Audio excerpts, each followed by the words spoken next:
Salut chers amis téléspectateurs de la TSL, la première chaîne de télévision en ligne avec votre émission L'entrepreneuriat au 21e siècle au Sénégal et en Afrique animée par Prophète.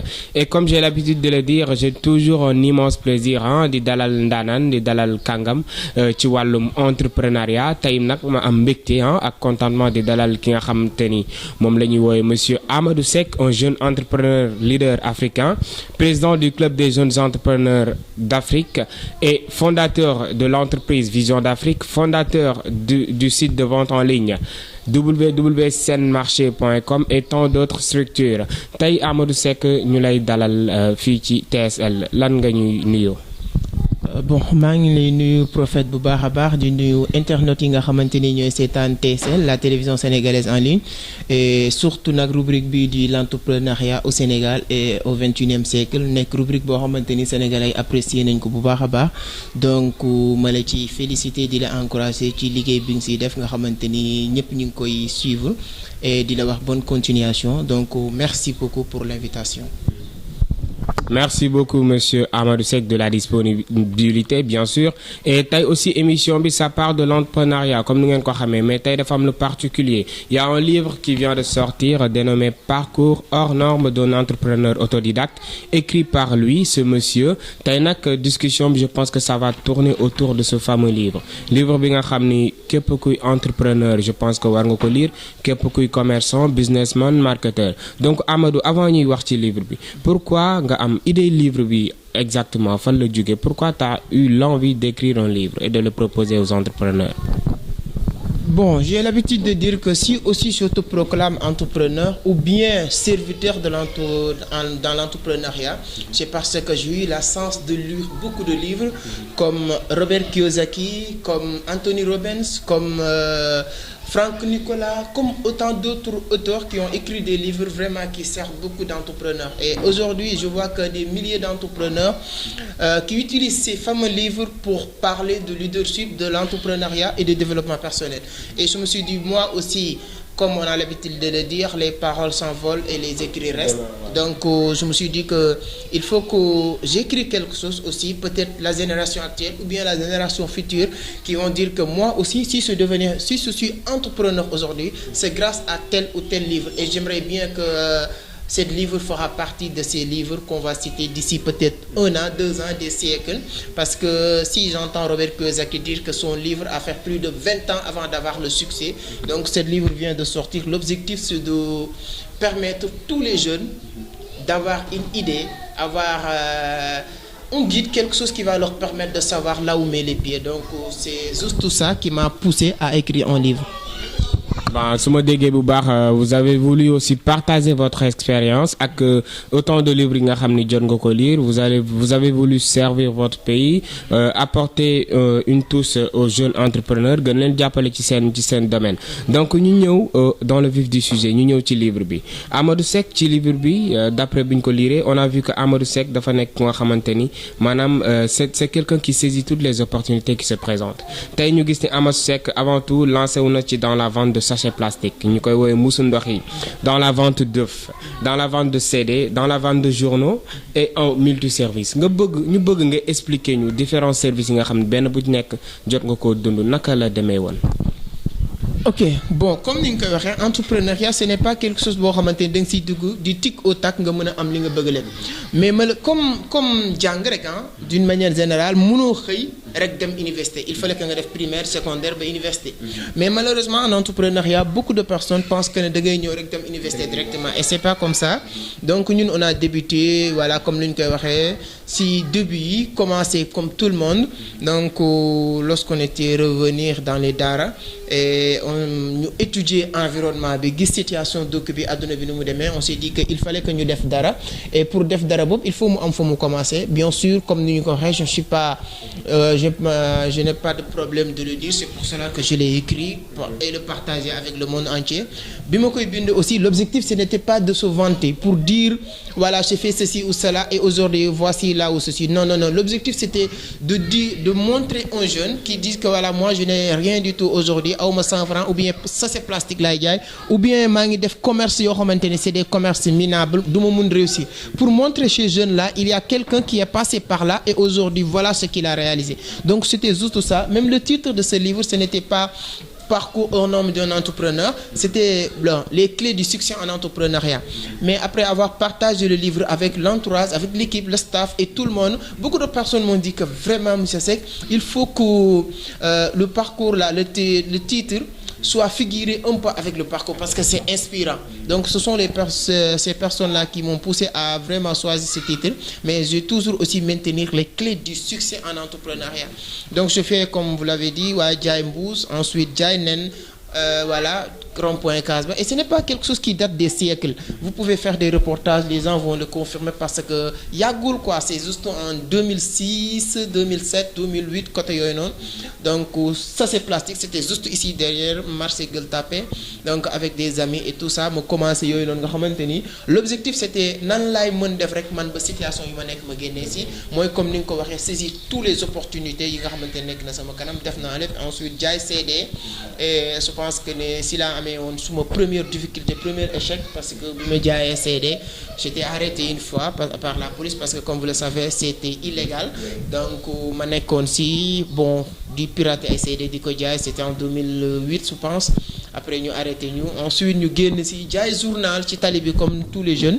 Voilà, jógee si ba intégré benn multiservice bu nekk Fatima, maa ngi koy expliquer ci biir livre bi, peut-être voilà résumé la ñuy mën def, xam naa temps bi du la permettre que ñu mun développer de A à Z de livre bi, mais bon ni ñu def ba dem multiservice Fatima juste aussi curiosité dem découvrir l'université Cheikh Anta Diop. Bi ñu demee gis nan la université mel, ñu ne ñun aussi bëgg nañu intégrer université. À notre tour j'ai expliqué ma journée à ma mère, ne ko voilà tey université la demoon lii ak lii ak lii. C'est elle-même qui m'avait dit que voilà le lendemain mu ne ma démb li nga ma doon expliquer, j'ai oublié même que am na sa benn oncle boo xam ne jabaram propriétaire d'un multiservice la à l'université, moom moo créé link bi aussi oncle bi wax ak jabaram et ñu intégré ma ko. Et bu ma demee comme ni nga koy waxee toujours saisir les opportunités. Am naa beneen opportunité, il ne faut pas le laisser parce que je lis l'art de la guerre de Sun Tzu. L'art de la guerre de Sun Tzu nee na l'ennemi le plus dangereux c'est l'ennemi qui se bat avec l'esprit de désespoir. Lorsque vous n'avez plus d'espoir, lui il est plus dangereux parce qu'il va faire tout ce qu'il faut pour gagner.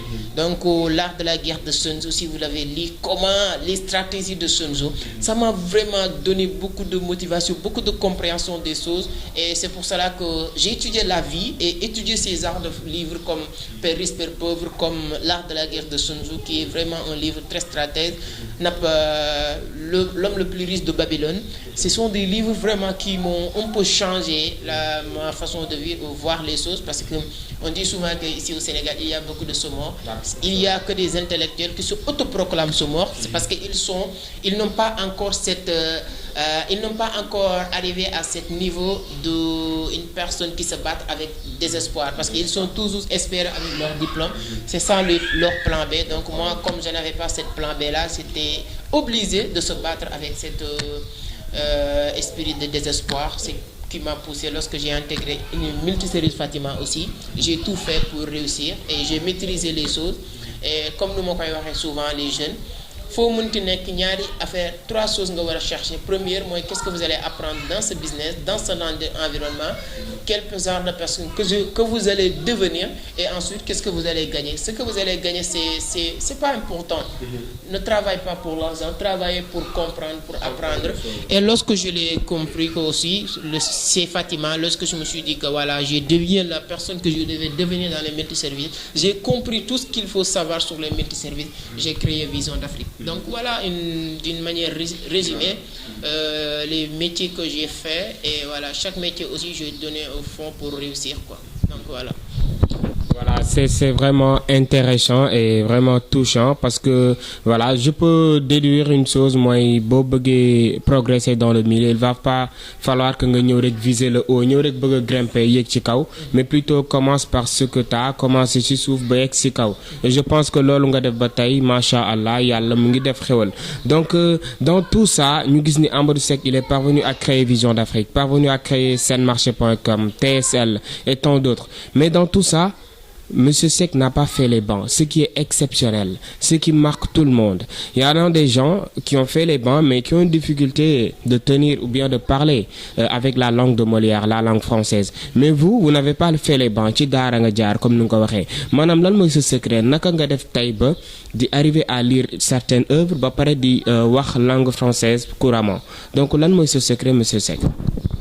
Bon, premier secret, c'est de combattre la peur. Et la peur, quand je dis la peur, bon, ça englobalise un peu tout. La peur des critiques, la peur des moqueries, la peur de faire des erreurs. Bon, première. La deuxième, c'est lire et apprendre, comme disait Amadou Hampâté-Bâ, ne regrette rien dans la vie. Il faut toujours continuer à apprendre et à te perfectionner.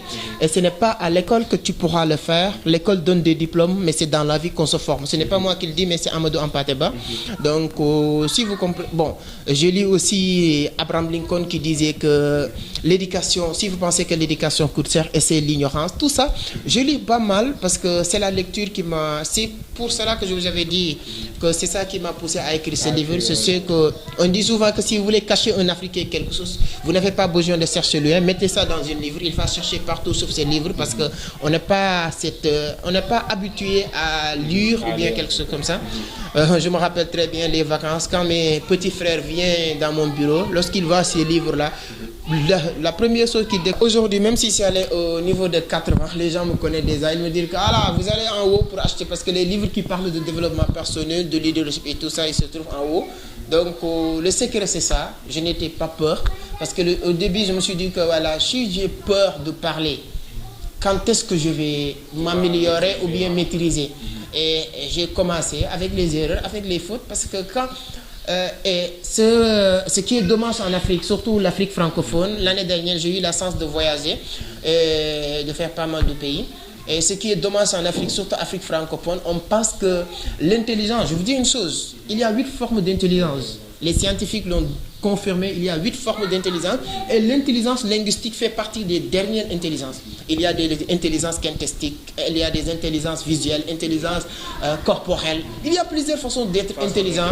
Et moi, lorsque j'ai compris ça, je me suis dit que comment je peux permettre à quelqu'un qui est derrière par rapport à moi, parce qu'il y a plusieurs façons d'intelligence, peut-être l'intelligence que j'ai développée est beaucoup plus puissante que son intelligence et il se permet de se moquer de moi parce qu'il pense que l'intelligence linguistique, parce qu'en Afrique francophone, quand tu parles en français comme Macron ou bien que tu parles en anglais comme Donald Trump, on pense que tu es le plus intelligent et ce n'est pas ça. Donc c'est ça juste mon secret, je n'étais pas peur.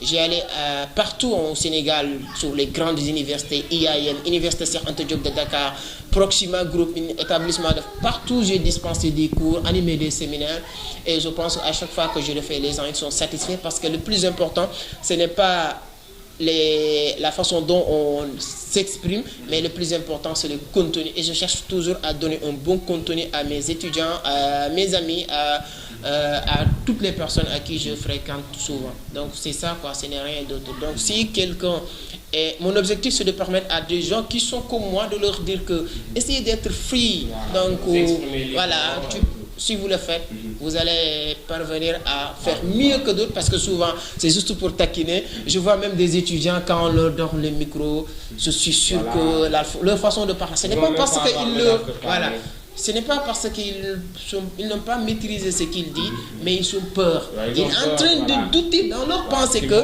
est-ce que je vais dire ici le ou là.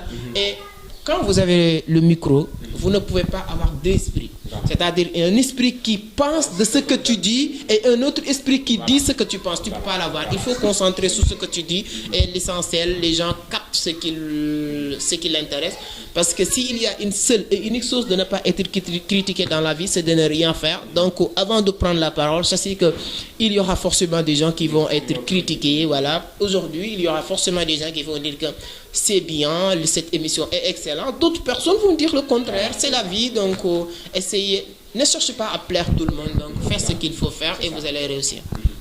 Voilà, ne cherchez pas à plaire tout le monde et n'ayez pas peur de vous exprimer. Je pense que loolu moo la indi fii tey. Voilà, parce que langue la boo xam ni nous ne sommes pas nés avec. Nous connaissons le Wolof. Et s'il y a une autre langue qui est là, il va falloir qu'on essaie de s'adapter là-dessus et de ne pas avoir peur, voilà, de l'exprimer partout où nous sommes, voilà, et tout. Et je pense que loolu bu ko élèves yi sax commencer dès le lycée, dès le bas âge, Inch'Allah, je pense que d'ici des années, ils vont pouvoir s'exprimer librement devant toute une assemblée. Donc, ñu génn ci partie boobu noonu, je pense que foofu ñu ko doon laajte ñu bëri war nañ xam. Donc, ñu ñëw ci partie donc vraiment bi nga nekkee ci dans le milieu entrepreneurial, bi nga nekkee dans Vision d'Afrique, dans senmarché.com, nga mën ñu résumer quel a été votre plus grand succès? Maanaam succès bi nga xam ni moo gën a rëy ci ce milieu entrepreneurial. Bon, pour répondre à cette question, je vais dire que voilà, li nga xam ne bokk na ci fierté, mais succès, je n'ai que le début du commencement pour le moment. Pour moi, mon objectif c'est de permettre à beaucoup de jeunes, tant que je n'ai pas réalisé un multinational, créer un multinational, ou bien permettre à des milliers de jeunes de réussir, je ne considère pas ce que je suis en train de faire et réussir. Mais bon, quand même, je suis fier de ce que je fais. Et pour cela, je peux dire que le lancement de Sen Marché, ça me plaît beaucoup. Pourquoi? Parce que c'était un projet la woon boo xamante ni bëriwuloon ñu ko gëm, ça demandait des millions parce que waxuñu ma woon site internet laay créer. Donc ñi xam lan mooy e-commerce xam nañu ne ça demande beaucoup de moyens, de technicité et tout ça. Donc je me suis dit que naa ko def et avec le temps me réussir ba créer Sen Marché avec tous les moyens du bord, fay benn cabinet d'ingénieur en informatique et tout ça. Mais li gën a intéressant mooy le lancement de Sen Marché ñu defee woon ko Almadies fi nga xamante ni moom la ñu war a defee sax suñu séminaire bii di ñëw. Donc télé yi ñëw, rajo yi ñëw, les amis, tout le monde. Et c'était la première événement bi nga xamante ni moo gën a am ampleur. Pourquoi? Parce que communication bi dafa jàlloon. Il y avait que des lutteurs, des gens qui viennent pour voir est-ce que ce gars-là mën na réussir. Voilà. Et j'entends parler tout le monde en train de dire monsieur Seck de gauche à droite, public bi ñëw ñu woo ma jëlal voilà, faire un discours. Vraiment ce jour-là, je ne pouvais pas l'oublier. Donc bokk na ci jour yi nga xamante ni je pensais que ne bon si entrepreneuriat réalisé woon naa loo xamante parce que entrepreneuriat du da ngay am ay objectifs da ngay am ay buts rek à chaque fois que nga atteindre benn nga concentré wu ci beneen. Donc si noonu la ñuy dundee ba léegi. Mais lancement Sen Marché daal bokkoon na ci moment yoo xamante ni moment yu crucial la si suñu parcours bi nag guddul. Comme je dis souvent, ce n'est pas un parcours extraordinaire, mais je n'accepte pas que les gens le considèrent comme un parcours ordinaire parce qu'on a fait beaucoup de choses. Voilà, métti woon na trop comme soo xoolee, mais bon alhamdulillah actuellement. Donc lancement Sen Marché daal bokk na si. Voilà, am na solo lool lancement Sen Marché, Vision d'Afrique, TSL et pas mal d'autres, hein. Voilà, léegi ñu bëggoon xam monsieur Seck, malgré tout ça, vu que vous gérez en même temps Vision d'Afrique, le site de vente en ligne e-commerce senmarché.com, on voit que de façon naturelle, vous n'aviez pas assez de temps. Donc pourquoi aviez-vous créé aussi le club des jeunes entrepreneurs boole ko ci ces activités ak naka le club bi di demee? Est-ce que vous avez eu à former des jeunes qui sont devenus aujourd'hui quelque chose dans la vie et tout? Voilà, ça, même si vous allez sur ma page YouTube, Apprendre à entreprendre, vous allez voir les témoignages, beaucoup de personnes qui sont devenus entrepreneurs. Je ne dirais pas grâce à moi, mais j'ai contribué quand même à leur formation, à leur inciter à entreprendre. Il y a même des personnes qui ont démissionné là où ils travaillaient et devenus entrepreneurs. Donc voilà, on a fait beaucoup de choses sur l'entrepreneuriat. Le club des jeunes entrepreneurs, c'est pour regrouper les jeunes, pour leur expliquer l'importance et l'avantage dans l'entrepreneuriat et tout ça. Avec le manque de temps, bon, on n'a pas assez de temps, mais sur ce livre même, c'est développer un point très important qui est la session du temps. Tous les jours, il y a 4 dossiers dans votre table, c'est-à-dire dossier important et urgent, dossier important mais pas urgent, dossier non important, non urgent et dossier urgent et non important. Il faut savoir gérer ces 4 dossiers et voilà. Savoir quelle est la priorité. Exactement. C'est comme ça qu'on travaille avec tout, que ce soit Seine-Marseille, que ce soit les autres aussi plateformes, Seine-Marseille, Vision d'Afrique, et TSL aussi, que se salue au passage tous les membres, tous les animateurs, prophètes, tout le monde. Si je bu ma bëggoon lim rek dinaa juum, mais ñëpp ku si nekk ak liggéey bi ngay def, c'est comme ça. Donc loolu laa waxoon sànq rek, liggéey moom au début lan ngay doon, lan ngay jàng, lan ngay devenir, c'est plus important que qu'est-ce que vous allez gagner. Et moi c'est exactement ce que j'ai fait depuis le commencement. Donc je pense qu'avec le temps je souhaite ñëpp ñu fi nekk, waxuma la nekk ay animateur télé national mais international, parce que ku si nekk si ñoom mérité na ko, et avec le temps day ñëw. Àdduna lenn rek moo baaxul mooy yàkkamti. Tant que yàkkamti woo mën nga am li nga bëgg lu nekk, voilà, ak maximum d'organisation vraiment. Macha Allah, je pense que li ñu joxoon ci waxtu sax daanaka léegi bu jeex, xam naa dañuy résumer rek avec ce dernier question. Mooy monsieur Seck, quel a été votre plus grand échec? Maanaam sa échec bu gën a mag ak naka nga def ba surmonter loolu noonu jàll dem ci leneen. Bon, plusieurs échecs. Première bi wax naa ko ci livre bi, parce que comme ci livre bi la ñu wax, après am na yeneen échec, mais comme wax naa ko ci livre bi et ci livre bi lañ nekk, damay jël boobu. Donc bi ma commencé jaay mbuus, jaay leneen, bu commencé jaay CD, ça a commencé à marcher normal, affaire yi di dox, parce que comme c'est illégal, foofu laa xamee ne tout ce qui est légal, et voilà, c'est intéressant et rentable. Moo tax c'est difficile de convaincre ñuy def illégal ñu bàyyi ko. Donc voilà, un bon jour commencé jënd ordinateur, jënd lépp, ba ma yaakaar ne man foofu laay ko jaaree samay affaire. Un bon jour police ñëw suma kër, ramasser lépp, les ordinateurs, les téléphones, tout et mettre ma en garde à vue 2 jours. Vraiment premier échec loolu la. Lu gën a metti ci loolu, lorsque je vois ma mère mu ñëw seet si ma derrière les grilles, xam nga, ak di jooy, vraiment c'est quelque chose qui m'a marqué, comme le lancement de Seine-Marseille aussi. Voilà, c'est sama yaay la nga xamante ni bon, yaay yëpp la en Sénégal moom xam nañ ni muy demee, yaay yi amuñu kii maîtrise ci seen doom yi, mais vraiment donc moo koy nuyu bu baax a baax, ndax def na lu bari quoi ci ñun. Donc voilà, je n'ai même pas l'habitude de parler d'eux, mais bon, en tout cas bokk na ci. Et ensuite échec par échec, yu souvent nga am ay séminaire, début bi organiser séminaire am 2 personnes, dépenser lu bari mais avec le temps yooyu yëpp après day changer. Voilà, donc premier échec bi moom gënoon metti, c'est ça quoi, le jour bi ñu ma arrêté. Arrêté wuñu ma yem ci, mais dañ ma arrêté nangu samay matériel yi ma doon permettre ma liggéey. Bi ma génnee def naa 15 ou 1 mois yoo xam ne je ne fais rien, dama yéeg ci kaw terrasse bi tous les jours bu ñëpp liggéeyee, di méditer, di xalaat lan laa war a defar.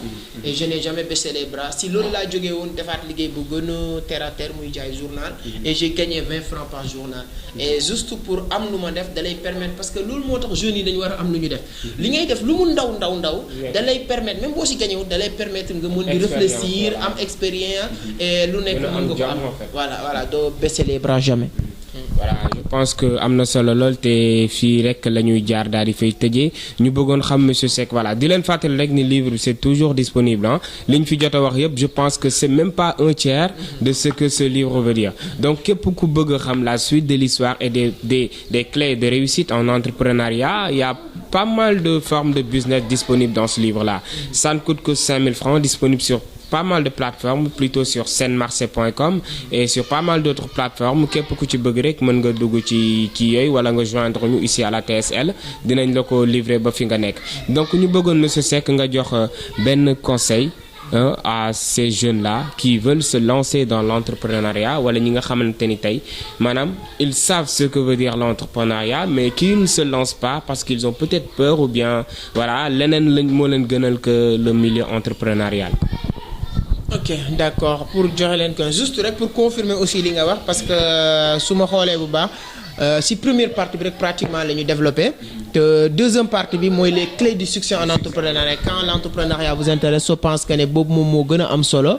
Voilà, donc conseil bi mooy l'entrepreneuriat actuellement ce n'est plus une demande mais c'est une obligation pour tout le monde, et pour changer les choses il faut que les jeunes entreprennent. Voilà, soo gisee États-Unis, Chine nu ñu toll, en tout cas c'est ça, vas-y, voilà. Bon, le meilleur reste à venir. S'il y a une seule chose que vous pouvez faire pour ne pas être critiqué, c'est de ne rien faire.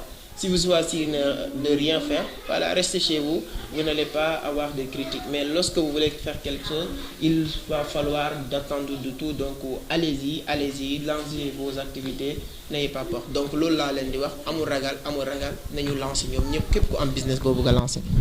Voilà, la seule manière de ne pas être critiqué, c'est de ne rien faire. Et je pense que vous voulez faire quelque chose, vous voulez réussir comme il l'a si bien dit. Et je pense que vous devez vous lancer. Essayez de lire ce livre, ça va changer votre vie, ça je vous le jure. Si vous voulez vous lancer dans l'entrepreneuriat, dans toute forme de business, essayez de le lire et vous allez avoir pas mal d'expérience. Et sur ce, ñu ngi leen di jaajëfal, di la jaajëfal yow monsieur Seck ci disponibilité bi ak li nga xam ni jot nga ko partager ak sunu internautes yi nga xam ni ñu ngi suivre à travers le monde.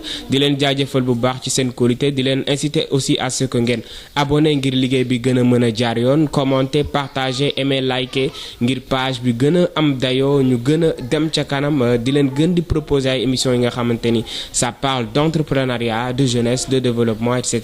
Donc ñu ngi leen di jaajëfal, n'oubliez surtout pas de vous abonner, de liker, de commenter. Merci et à la prochaine.